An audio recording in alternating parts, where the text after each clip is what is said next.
হঠাৎই ধরে যাচ্ছে আগুন, তাও একবার কিংবা দুইবার নয়। সম্প্রতি একের পর এক আগুন লেগেই চলেছে চুয়াডাঙ্গার আলমডাঙ্গার একটি বাড়িতে।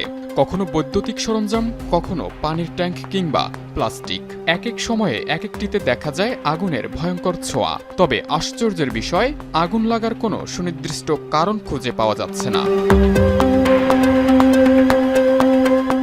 এমন ঘটনার পরও বাড়িতেই থাকছেন মালিকসহ পুরো পরিবার। তবে আশ্চর্যের বিষয় হলো, যখন তখন আসবাবপত্রে আগুন ধরে গেলেও ক্ষতি হচ্ছে না পরিবারের কোনো সদস্যদের। প্রথম থেকে পর্দার নিচে আগুন জ্বলছে, আমি দৌড় দেখছি পর্দা আগুন, তারপর নিভাই দিলাম।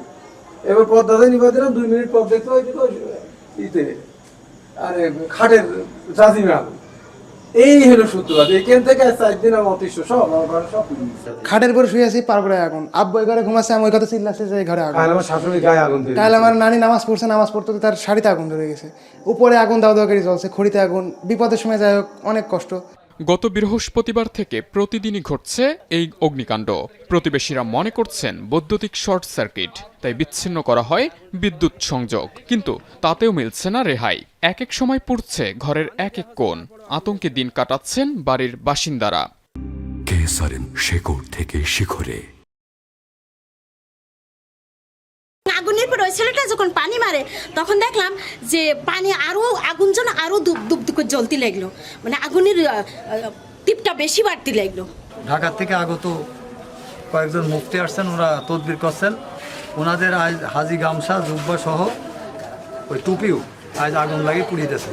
রহস্যময় এই আগুনের খবরে ভিড় জমেছে ওই বাড়িতে। প্রতিদিনই ছুটে আসছেন উৎসুক জনতা। অনেকে বলছেন এটি কোনো সাধারণ ঘটনা নয়, অলৌকিক কিছু বলেই ধরে নিচ্ছেন তারা। নিচতলায় যদি আগুন ধরছে কোনো আসবাবপত্রে, অটোমেটিক ওইটা আবার 3 তলায় চলে যাচ্ছে কিভাবে? এটা অলৌকিক ঘটনা। এদিকে ঘটনার বিস্তারিত জানতে ঘটনাস্থলে যান এখন টেলিভিশনের চুয়াডাঙ্গা প্রতিবেদক। তার সাথেও ঘটে এমন ঘটনা। হঠাৎ আগুন লেগে পুড়ে যায় তার ক্যামেরার সরঞ্জামাদি। তবে এমন ঘটনার কোনো ব্যাখ্যা দিতে পারছেন না ফায়ার সার্ভিস কর্মকর্তারাও। তাদের চোখেও এমন অগ্নিকাণ্ড নজিরবিহীন। আগুন ধরার যে কারণগুলো আছে, 10টি কারণ আছে। এই কারণগুলোর ভিতরে এই ধার্য বস্তুতেই আগুন ধরার কোনো কথা না। প্রতিদিনই বেশ কয়েকবার আগুন ধরছে। এটা কেন ধরছে এটা আমাদের কাছে কোনো ব্যাখ্যা নাই, কিন্তু ঘটনা ঘটছে। এটা একটা মানে অলৌকিক, এটা ব্যাখ্যা আমি ওইভাবে দিতে পারবো না। তো মনে হচ্ছে এটা অলৌকিক ব্যাপার।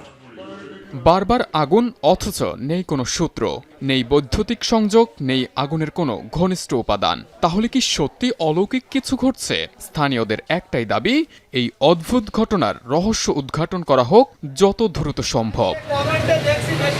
এখন চুয়াডাঙ্গা।